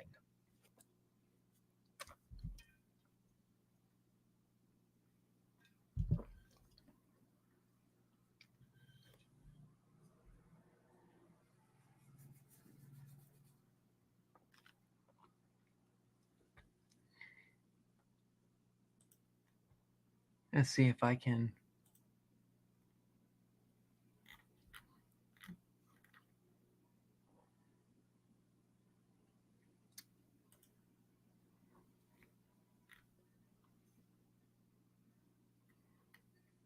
Maybe I could share this. I did this fun little bit.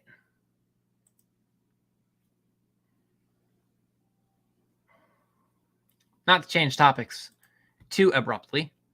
I don't do very good at the transitions. But I did one of these things.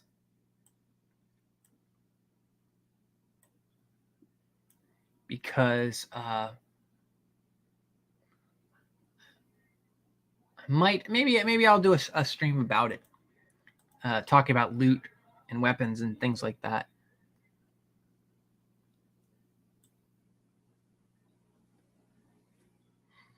But I did this poll, which has like no interaction, which is fine. I'm not mad.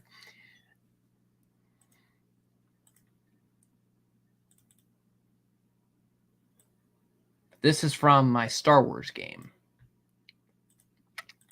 which Niraj knows about my Star Wars game.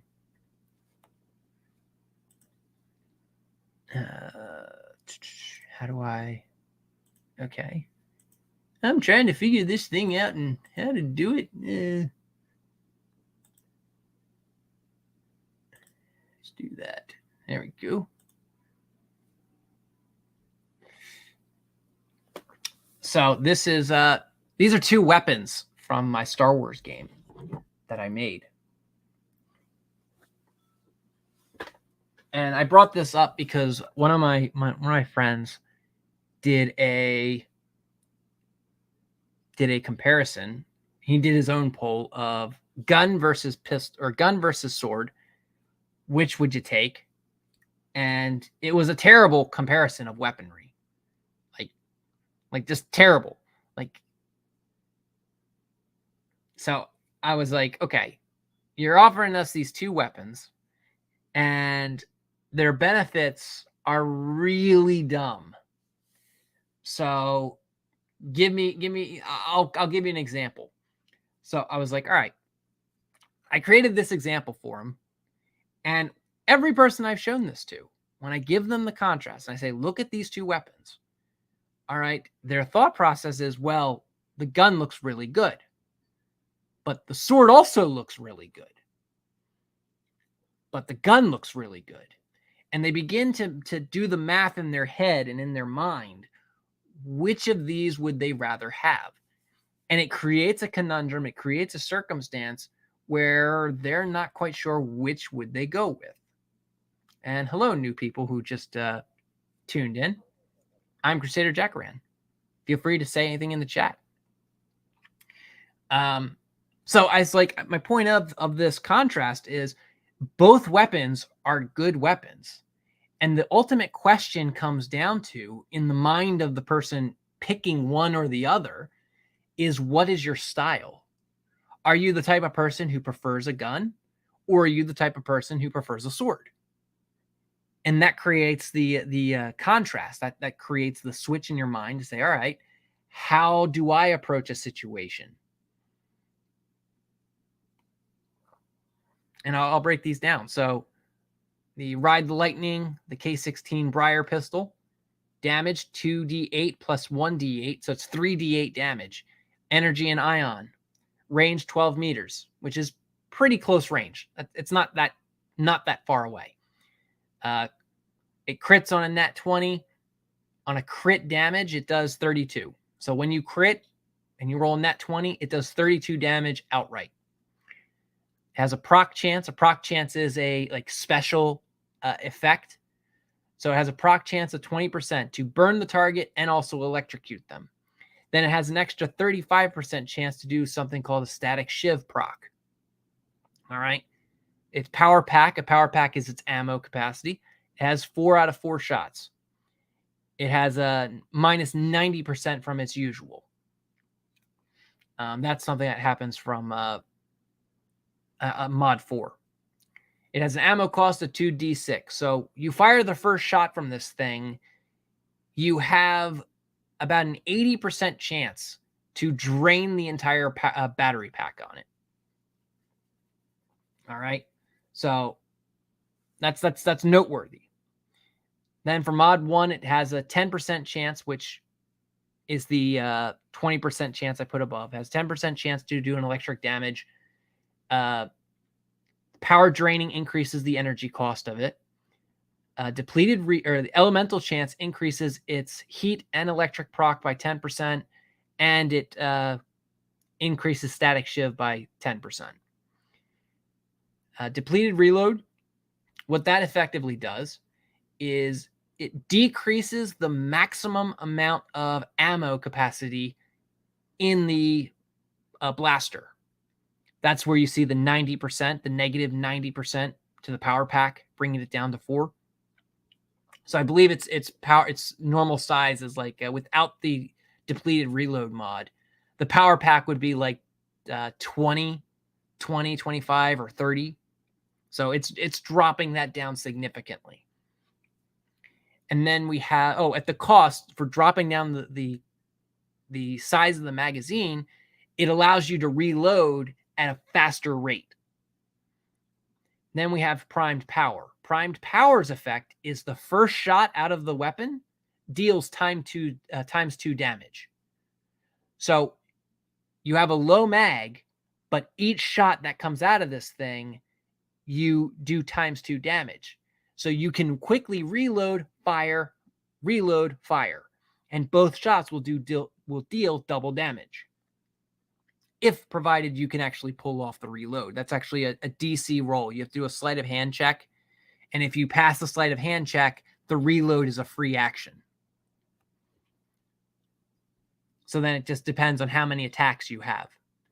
Then you have mod 6, which is the static shiv. The static shiv passively gives you movement speed for walking and hustling, gives you a passive +3 to your crit strike, and then it gives you +8 damage to the crit damage. So 3d8, that at max damage is 24.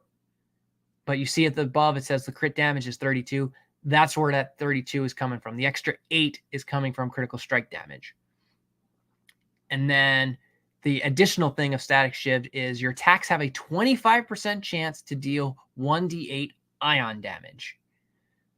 So when you strike someone, every time you fire the pistol, you have that 35% chance to deal extra 1d8 ion damage. If you crit, then that 32 becomes a 40 if you proc static shiv and you crit. And then we go over to the Onimaru, which is a vibro katana. Does 2d8 slashing. Slashing damage has a chance to do a bleed proc. So it does 20 damage. It crits on a nat 20. Its crit damage is 24 because it's modded. Let's see.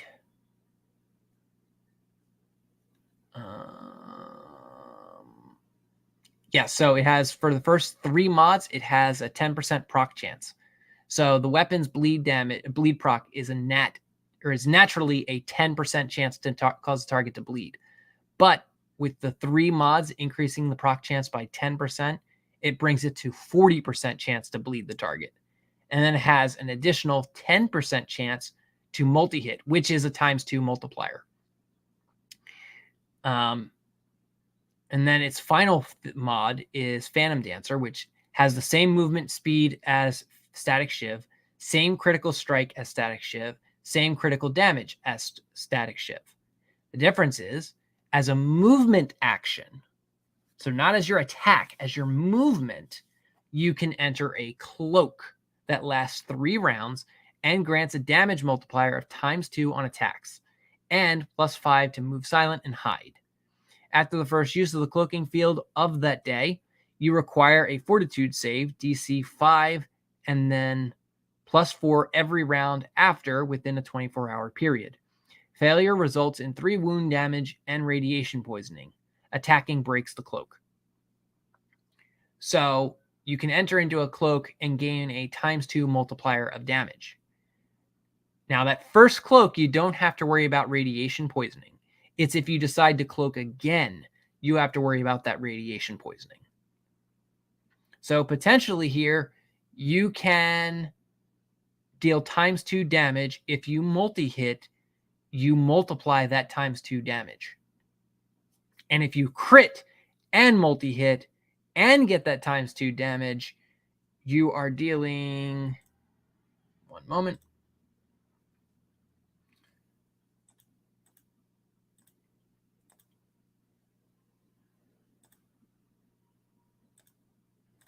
You are dealing 96 damage in a single hit. And that's not including if you proc.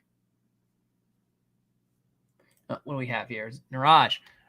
Ride the Lightning is basically a crossbow with that setup. Yes, that's correct. One shot, then reload. Its advantage is range. Knowing what I know about ammo, I'd say the Onimaru is superior. Power packs are heavy.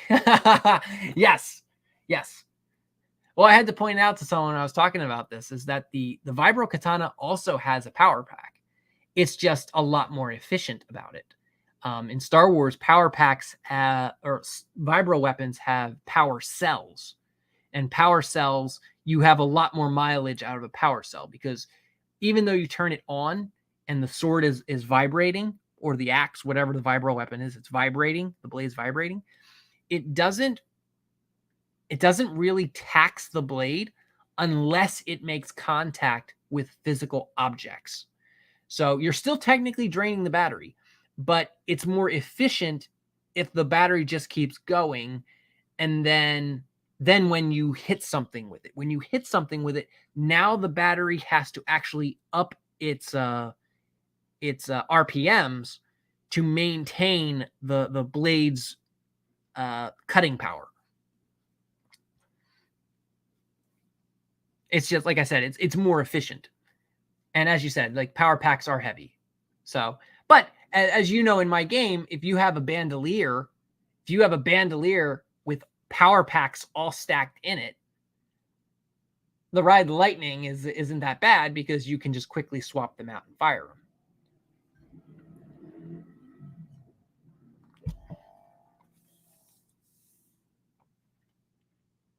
But also, it also depends on your style, right? Like, the Ride the Lightning might not be a bad choice.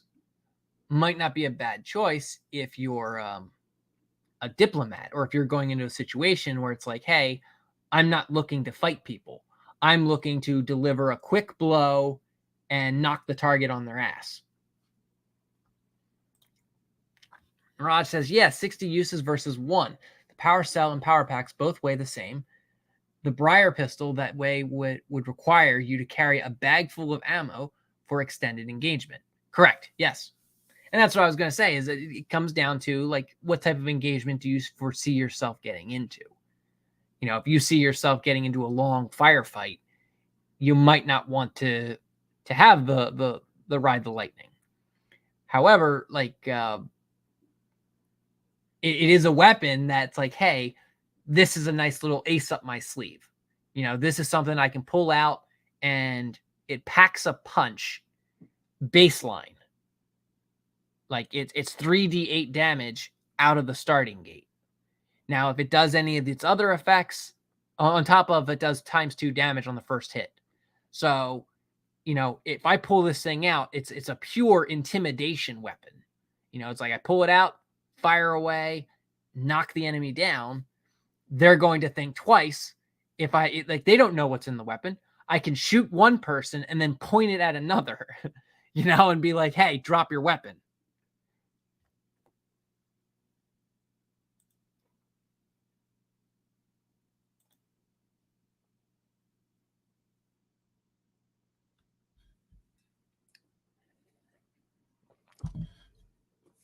But yeah, if you're in a long-winded engagement, you'd probably go with the sword. You know, but it also depends on your skill sets. You know, this is something I was telling my friends about. It is, when you come at this, you're coming at it from the perspective, what is your style? You know, are you a big, bulky fighter who likes to get in the face of your enemy? Or are you a meek person who there's no reason why you should be getting physical or into melee range with anyone. Because if you're not built to wield the sword and you're not built to brawl with someone who's stronger or bigger than you, get away from the sword. Don't use the sword, use the gun. The weight mitigation you use in the game system is balanced well enough that you still likely could not carry enough ammo to make the Briar really useful. Not in my opinion, anyhow. That's fair. That's fair.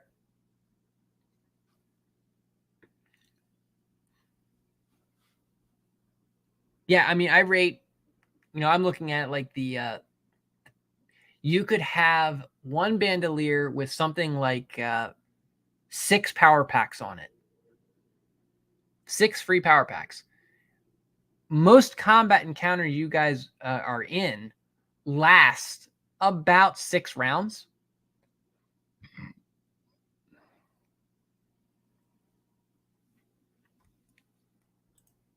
And he says a very good comparison and contrast. Yeah. That's what I was going for. Is it when you start breaking down the math, you start thinking about it. It's like, okay, of the two, which is the better route? Which is the better option? You have some time to think about it and actually compare and contrast.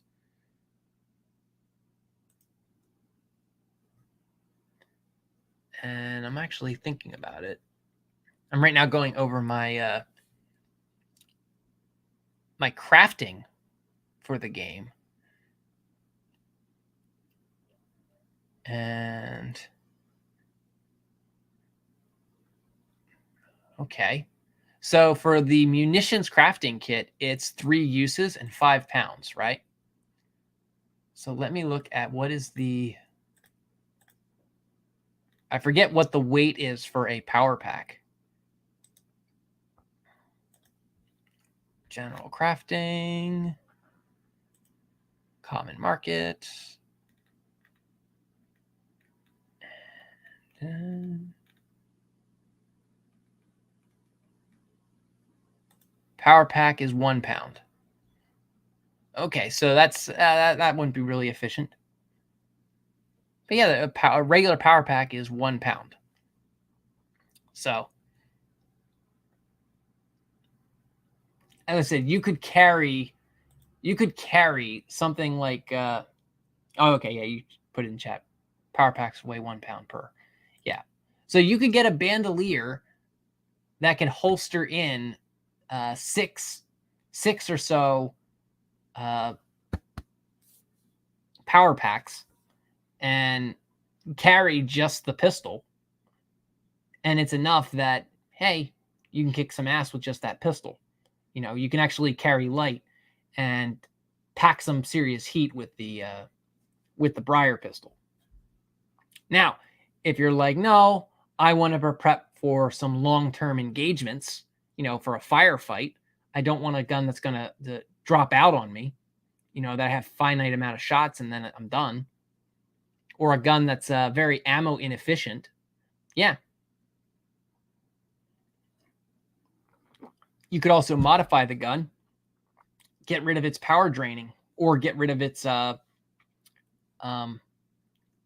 depleted reload would be what the main thing you'd want to get rid of. If I'd say you could actually get rid of depleted reload and put on another mod that gives you damage, I guess, for ammo consumption.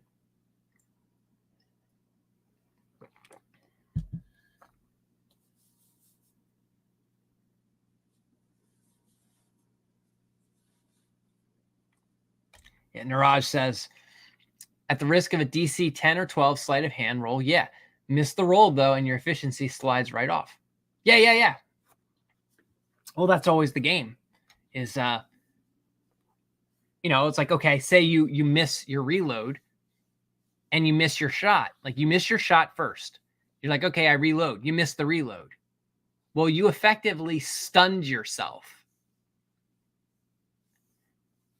You effectively wasted an entire turn. And that's not a good place to be. But you could also, depends on what your team comp is. if in our game we have Gunner, and Gunner has effectively an LMG with his setup. So it's like, with your character, Niraj, you could look at the Ride the Lightning as like, okay, I don't really need to be in the fray shooting people because we have this guy with 200 round power pack. My gun is if I really absolutely need to use it. And it's a nice side piece that I have on my hip that if I get disarmed with my carbine, I can draw my pistol. Or I don't need to bring my carbine. I can just bring a hand cannon with me and it's got 6 shots. I'm good. Niraj says, an LMG, a flamethrower, a cannon, and a little thing in the stock which tells time. Yes. Yes, his gun has a lot of trinkets to it. It has a shotgun, a sniper rifle.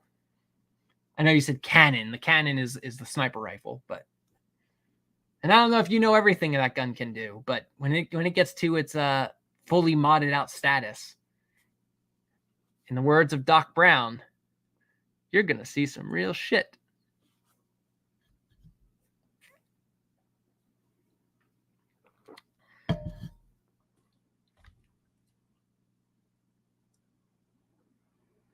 I have another one of these. I'm going to start working on some of these. These, which would you choose? So I already know, Niraj, you said your choice. You'd choose the sword, knowing what you know now. But I have some more that I'm going to be listing. I'll probably bring them up next week. I think I'll start showing off some of my weapons.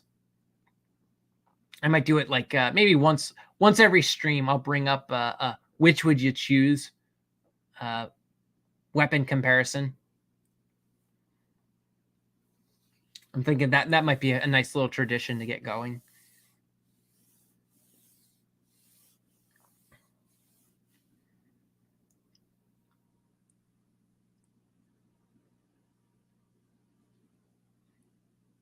And I think that's I don't think I have much more to say. Anyone in the chat wants to ask me a question or bring up anything, we can talk about it. I have, as I said before, I have some weapons I'm working on. I was going through them, and they're in different systems. So, like, I was going through some of my Vertigo weapons.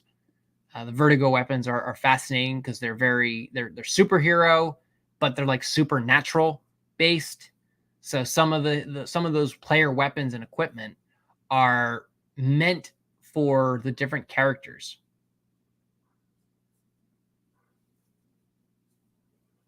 Oh, what's this? I'm somewhat surprised you haven't featured some of them in Sal's advertisements in game, but we haven't really taken a chance. Haven't taken a chance on those yet. Yeah, that's an interesting idea. I have that sheet up right now. StreamYard has to be blocking me. Yeah. Let me pan the sheet over to that. I could share with everyone share with you guys. Yeah, I'm learning how to do this. General crafting. There you go. So these are Sal's specialties. We have the Snake carbine. It's an elite carbine.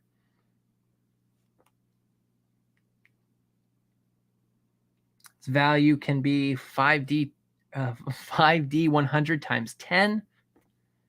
So it's a random chance as to how much that thing's going to cost. But it does 4d6 plus 2 ion, range 28 meters, power pack 40, ammo cost 1d4 plus 1. And we have the Pack Rat, which is an Arcanian blaster rifle. Again, same price value.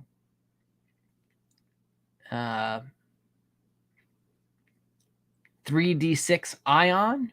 So this is the ion flavor. So all these weapons have some ion. It has an elemental chance, which is a plus 10% proc chance. So it's baseline because it's ion. It has a base proc chance of 10. The elemental chance makes it a base chance of 20. And then we have the shock treatment, which this is a heavy rifle. It has a 5d6 plus 2 ion, range 10 meters. Oh, this is like a shotgun. Range 10 meters, a 2-meter AoE. Its power pack is 31. It says 31.25. I think that's an error. Ammo cost 2d4. Has a proc chance of 35% because it has elemental chance and it has backup power. It has 2 mods. I probably should modify this so it states what the AoE chance, the proc chance on the AoE is. But yeah, it's a 16-pound weapon. That's a heavy weapon. That's a heavy weapon shotgun.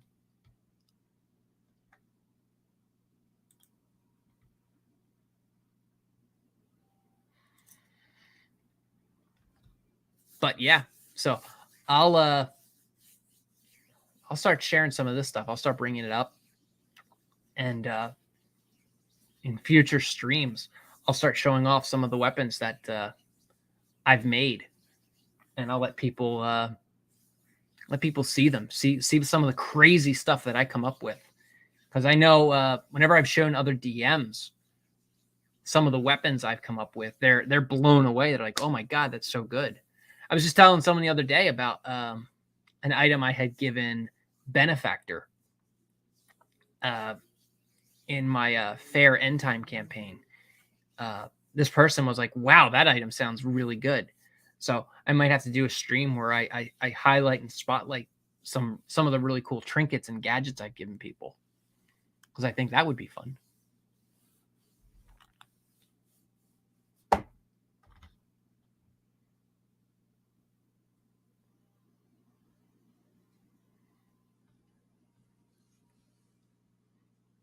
But if no one has anything else in chat to say, then I'm going to call it here. 2 hours and 12. I appreciate you guys hanging out with me. Thanks, Niraj. And I hope you guys have a good one. And